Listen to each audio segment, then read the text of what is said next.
Muito bem, eu sou o pastor Douglas Schlinvai, esse é o canal da Igreja Bíblica de Rio Verde e nós estamos aqui numa série de estudos expositivos na carta de Paulo aos Filipenses.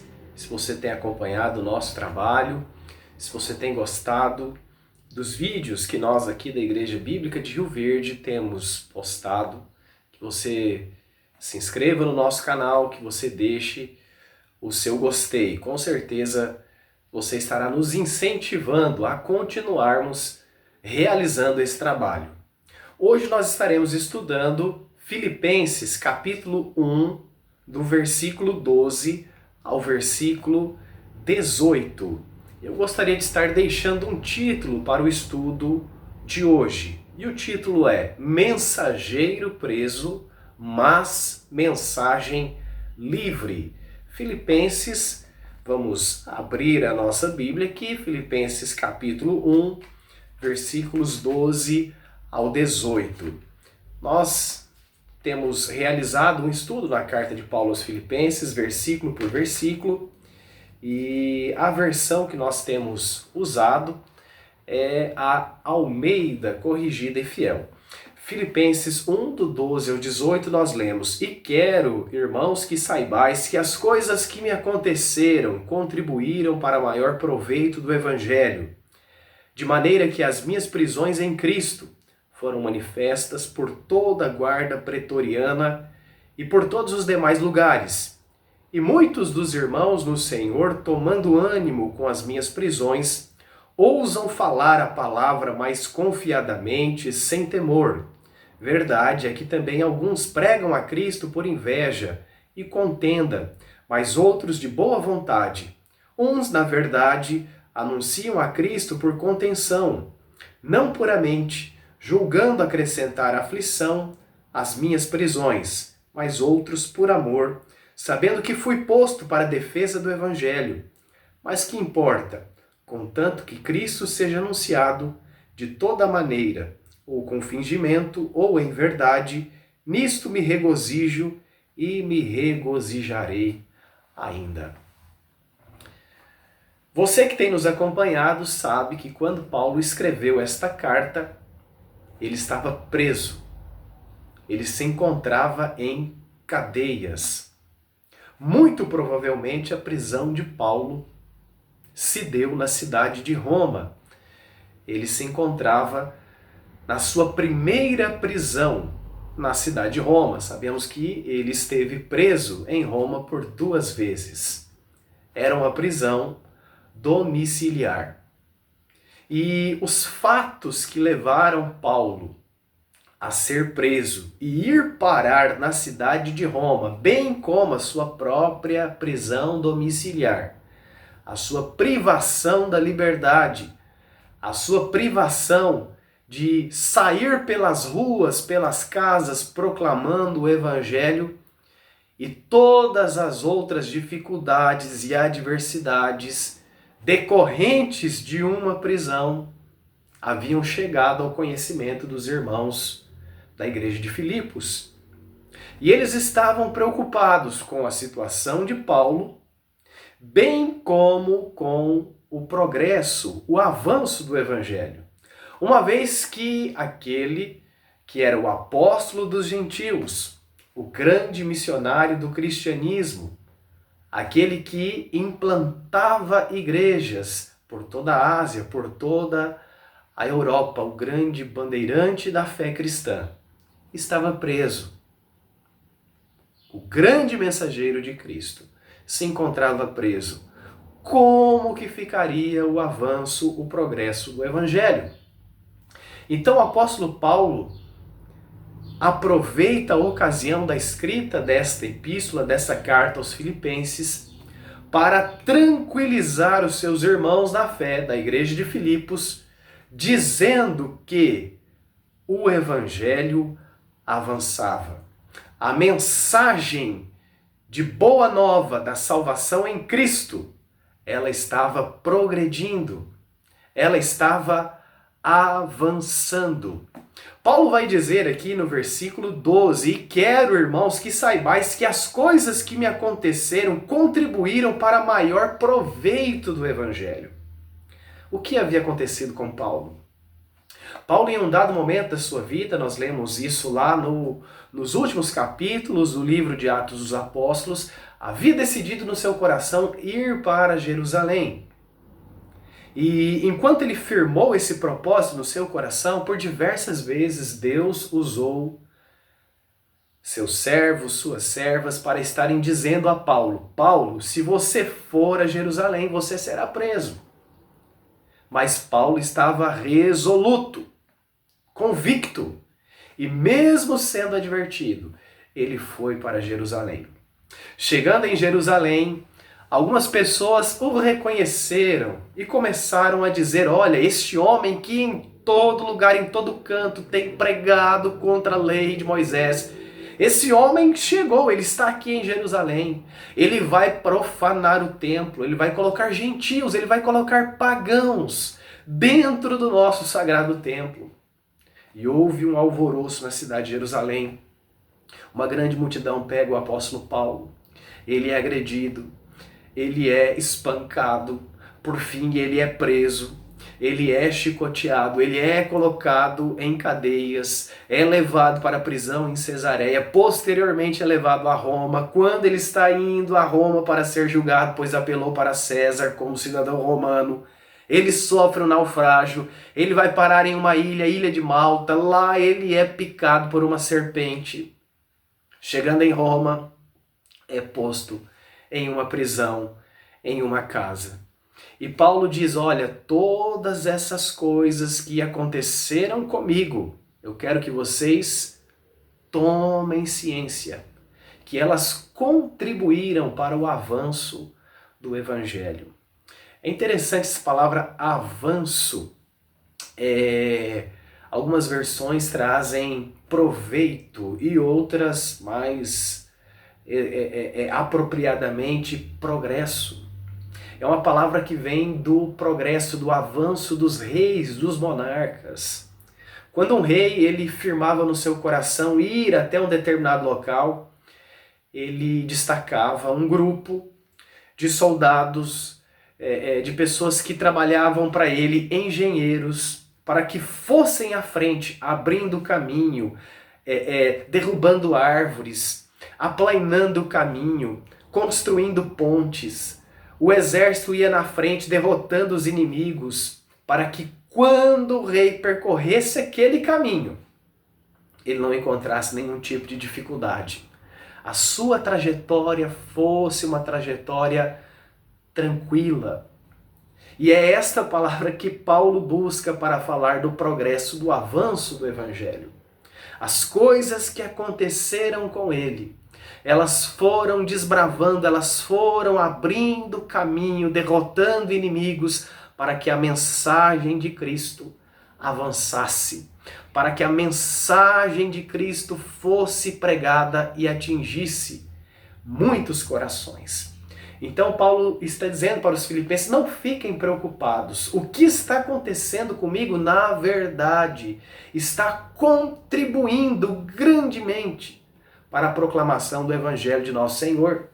E aí aqui no versículo 13, Paulo dá alguns motivos para exemplificar a contribuição que a sua prisão estava trazendo para o proveito, para o progresso do Evangelho. Ele vai dizer: de maneira que as minhas prisões em Cristo foram manifestas por toda a guarda pretoriana e por todos os demais lugares. Quando Paulo foi aprisionado em Roma, ele foi colocado em uma casa, era uma espécie de prisão domiciliar, e alguns soldados da guarda pretoriana, que era um destacamento, que era uma parte do exército romano, soldados próximos a César, próximos ao imperador, soldados que trafegavam na casa de César, no palácio, que faziam a guarda pessoal do imperador. Eram centenas de soldados. Chegou o momento de ser essa guarda pretoriana, milhares de soldados. Alguns desses soldados, eles receberam a incumbência de tomarem conta de Paulo. Paulo era um prisioneiro eminente, um prisioneiro importante, um cidadão romano, e 24 horas por dia, alguns dos soldados pretorianos estavam fazendo a vigilância de Paulo.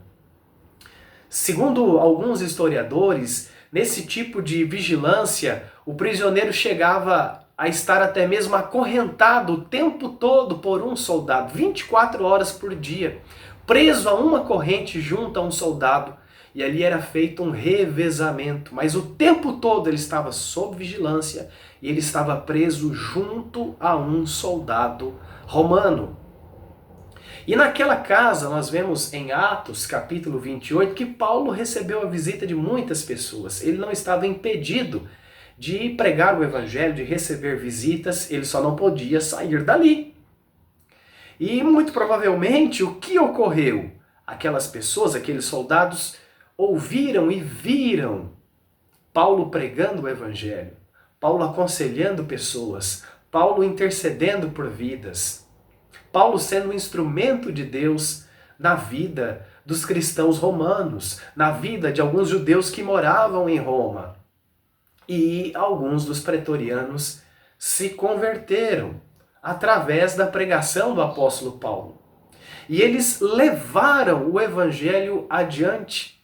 E no final desta carta, no capítulo 4, Paulo vai dizer que havia cristãos até mesmo no palácio de César.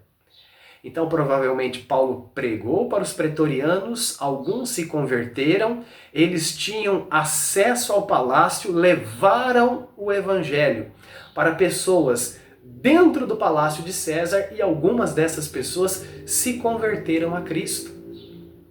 Então, Paulo está dizendo, olha, a minha prisão, ela produziu esse efeito. Talvez se Paulo tivesse chegado em Roma livre, como era o seu projeto, ele projetava fazer uma viagem para a Espanha e passar por Roma, permanecendo algum tempo ali, pregando o evangelho, contribuindo com aquela igreja, com os dons que ele havia recebido de Deus. Talvez a mensagem dele não teria surtido esse efeito.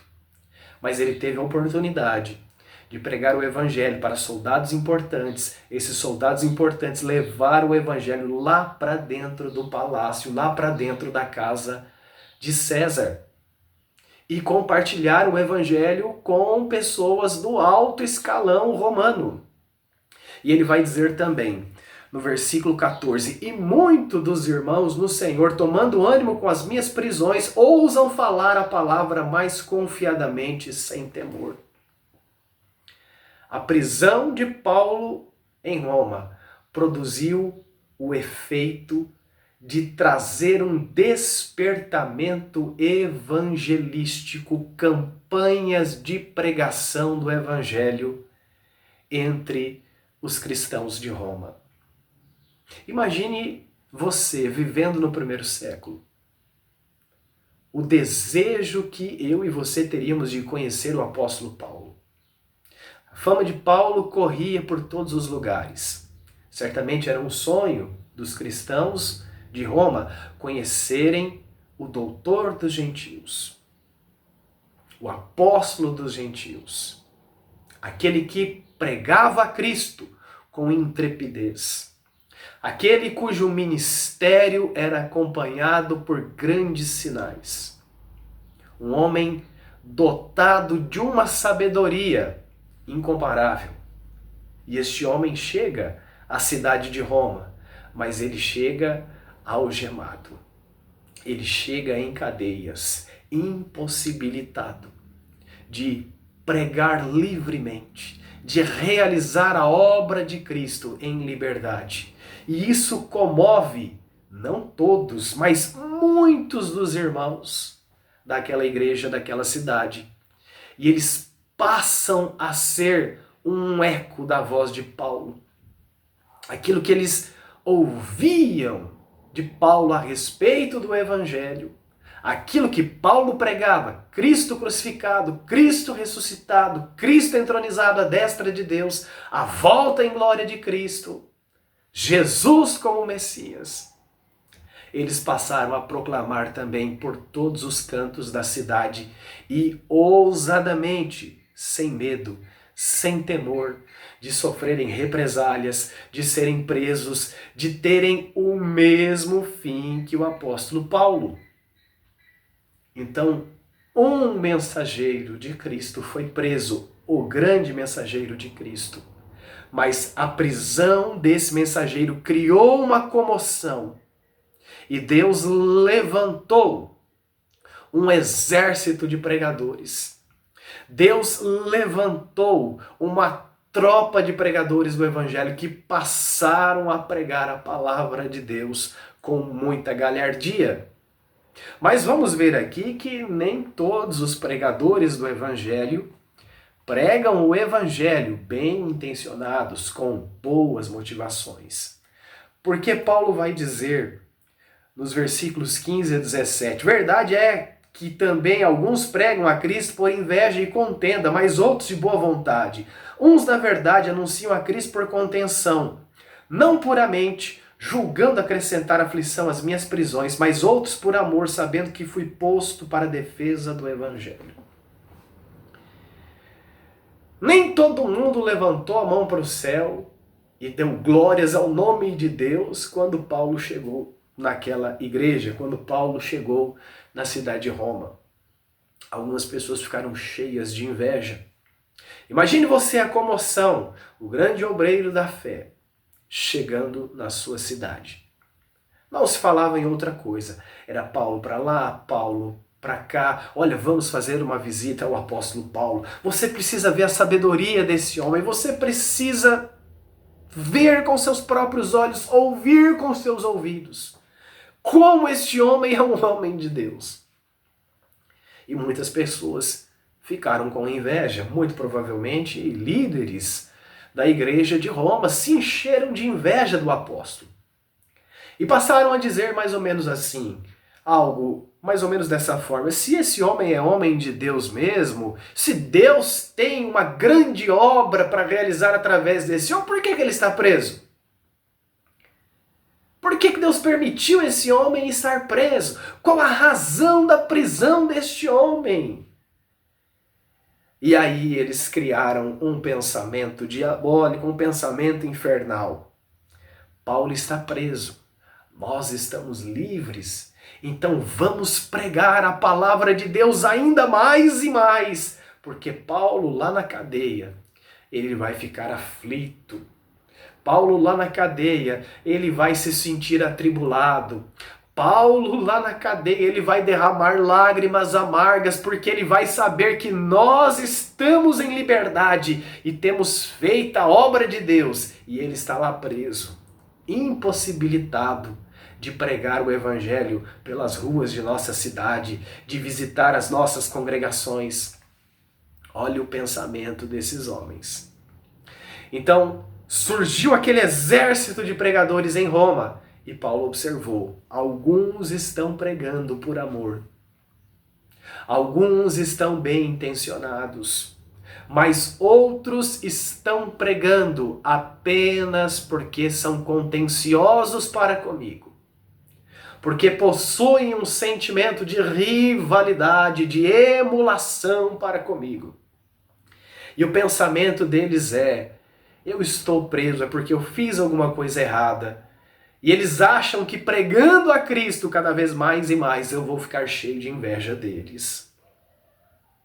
Veja você que às vezes nós pensamos assim: os apóstolos não tiveram dificuldade. Dificuldade tenho eu. Dificuldade tem um pastor, um clérigo, um reverendo, um teólogo aqui no século XXI, que às vezes alguém se levanta, alguém persegue, alguém tem inveja, alguém cria rivalidade. Os apóstolos sofreram deste mal também. Os apóstolos nunca foram unanimidade nas igrejas. Sempre nas igrejas eles enfrentavam oposição. Basta você ler o Novo Testamento. Paulo sempre foi contestado. Seja entre os gentios, seja na igreja em Jerusalém, sempre ele enfrentou inimigos. E nesse momento da sua vida não era diferente. Mas como que Paulo reagiu diante desse exército de pregadores e percebendo que alguns desses estavam pregando mal intencionados. Vejamos o que ele diz no versículo 18. Mas que importa? Contanto que Cristo seja anunciado de toda maneira, ou com fingimento, ou em verdade, nisto me regozijo e me regozijarei ainda. Paulo diz, e o que importa? E daí? E daí que eles estão pregando o evangelho simplesmente para me deixarem mal aqui na cadeia? Na verdade, eles estão me deixando alegre. Eles estão me enchendo de felicidade porque o nome de Cristo está sendo anunciado. Porque o evangelho está sendo pregado. Eles pensam que eu estou triste por ver eles livres e eu aqui preso. Eles pensam que eu estou com inveja deles, mas na verdade eu estou aqui me regozijando, dando pulos de alegria, porque o evangelho está sendo anunciado nesta cidade. Então,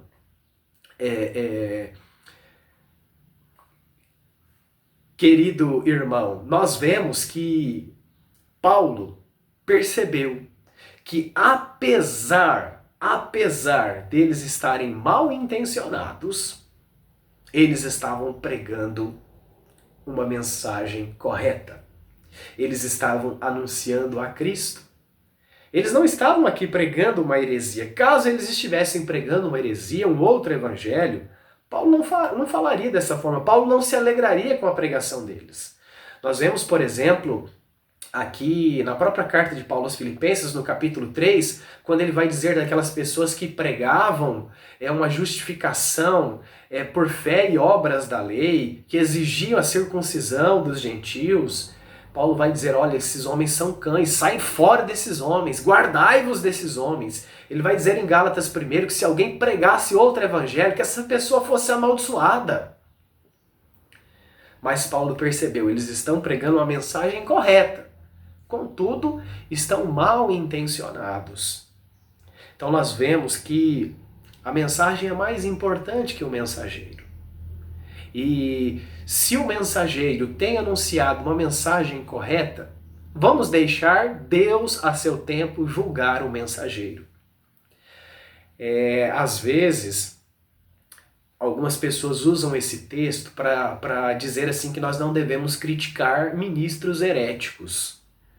Veja bem que não é isso que Paulo está aplaudindo aqui. Paulo não está aplaudindo a heresia aqui. Paulo está aplaudindo aqui a pregação do evangelho. A pregação da boa nova da salvação. Mesmo que essa pregação esteja sendo feita por intenções erradas. Então, mais uma vez eu repito. A mensagem do evangelho, ela é mais importante do que os mensageiros que anunciam essa mensagem. Que Deus em Cristo Jesus abençoe a sua vida.